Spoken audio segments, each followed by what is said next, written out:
नमस्ते। Live knowledge में आप सभी का स्वागत है। मैं हूं अजय चौहान। और पुराने ज़माने में या आज से 50, 100, 200 साल पहले तक जो तीर्थ यात्राएं होती थी वो ख़ास तौर पर चौमासा के दौरान नहीं होती थी। यानी कि ये जो बारिश का महीना शुरू होता है और इसके बाद अगले जो 4 महीने चलते हैं, 3 से 4 महीने का जो समय होता है, इस काल अवधि में, चौमासा काल अवधि में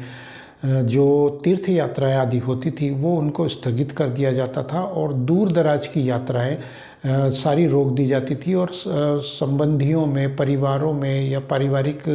जो गतिविधियां होती थी उनको, या व्यापार वगैरह जो भी होते थे, वो तो दूर दराज के क्षेत्रों में जा कर के उनको नहीं किया जाता था। और ये एक परंपरा के तौर पर भी चल पड़ा था। हालांकि ये परंपरा नहीं बल्कि एक विज्ञान के तरीके से था और आज भी इसको माना जा सकता है विज्ञान के तरीके से। हालांकि आज के दौर में विज्ञान ने बहुत तरक्की कर ली है, लेकिन कहीं न कहीं वो प्रकृति और नियमों को तोड़कर आज भी आगे नहीं जाना चाहिए, ये हमें सिखाती है। प्रकृति हमें ये कहती है कि आज भी मैं आप लोगों के विज्ञान से करोड़ों किलोमीटर ऊपर रहती हूँ और वहाँ से मैं यहाँ पृथ्वी पर शासन करती हूँ और आपका विज्ञान मात्र इस वायुमंडल के अंदर है। तो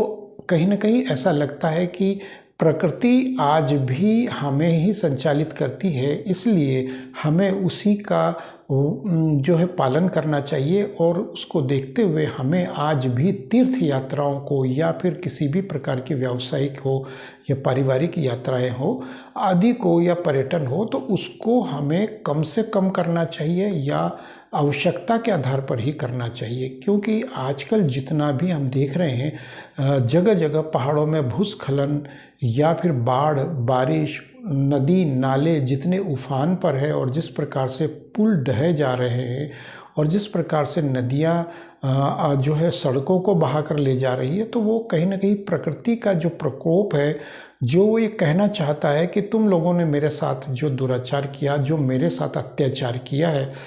और मेरा सम्मान नहीं रखा, मेरी पूजा पद्धतियों को तुमने नहीं अपनाया और मेरी पूजा पाठ तुम लोगों ने नहीं की और मेरी बातों को तुम नहीं सुनते हो और मुझे नकार देते हो, तो उसी का परिणाम मैं तुम्हें देती हूँ। और प्रकृति जो है अपने आप को रिसाइकल करके उसकी भरपाई पूरी कर देती है। तो इसमें नुकसान मनुष्य का इतना नहीं हो रहा है जितना कि आज प्रकृति का हो रहा है। क्योंकि प्रकृति को जो नुकसान हो रहा है वो ये कि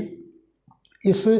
चहुमुखी विकास को जिस प्रकार से पहाड़ों पर लेकर जा चुके हैं आज के मानव, तो पहाड़ों में जिस प्रकार से चहुमुखी विकास की बात हो रही है, जगह जगह पुल बनाना, सड़कें बनाना और उन सड़कों के लिए बम ब्लास्ट करना उनमें, और बारूद लगा लगा के सड़कों के जो पहाड़ों को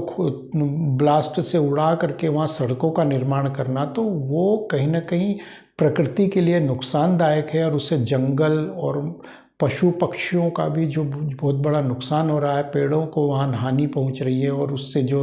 रास्ते निकल रहे हैं, सड़कें चकाचौंध वाली सड़कें वहाँ से निकाली जा रही है, तो उन सड़कों से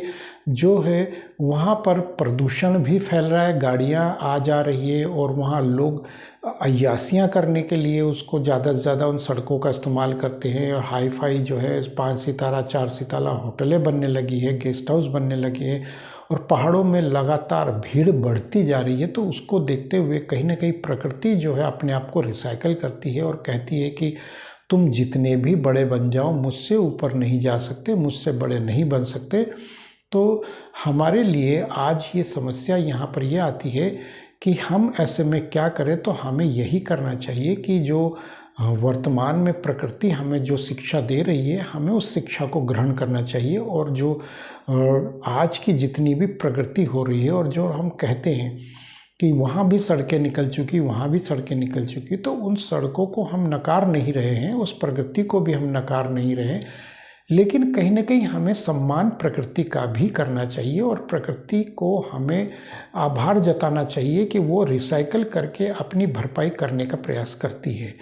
लेकिन क्योंकि ये बहुत घातक परिणाम भी हो सकते हैं इसके, तो हमें वहाँ भी सावधान रहना चाहिए। और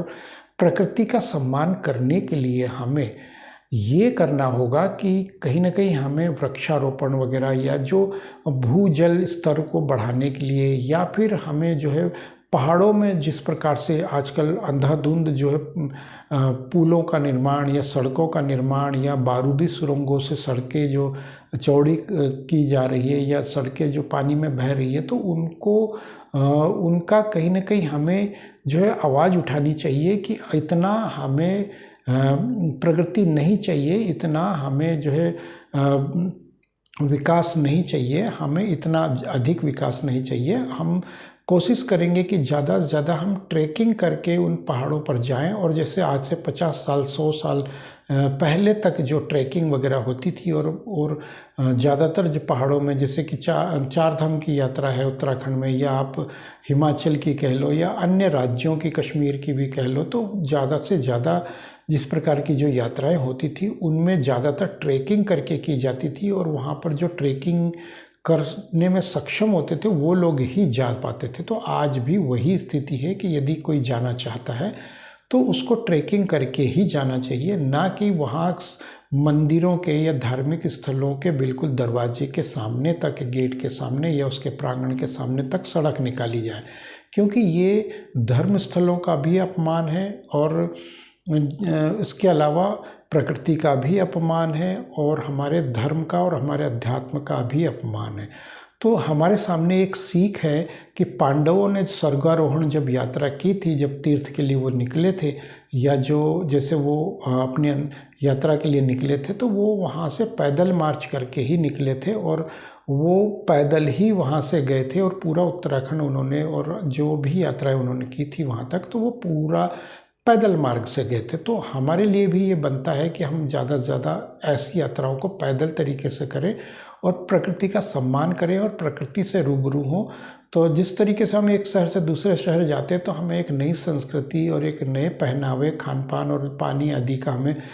पता चलता है। तो उसी प्रकार से हमें, यदि हम ट्रैकिंग करके पहाड़ों में जाएंगे तो हमें नई नई प्रकार की प्रकृति, फल फूल या फिर पेड़ पौधे या पशु पक्षियों का हमें नए तरीके से हमें उनसे परिचय होगा, देखने को मिलेगा। हमें जड़ी बूटियाँ नई नई प्रकार की मिलेगी तो उनसे भी हमारा परिचय होगा। तो इसीलिए हमें ज़्यादा से ज़्यादा ट्रैकिंग करने की आवश्यकता पड़ती है और हमें ट्रैकिंग ही करनी चाहिए, ना कि हमें गाड़ी में बैठ करके और आलीशान और एसी वाली गाड़ियाँ चला करके या वहाँ पर जो है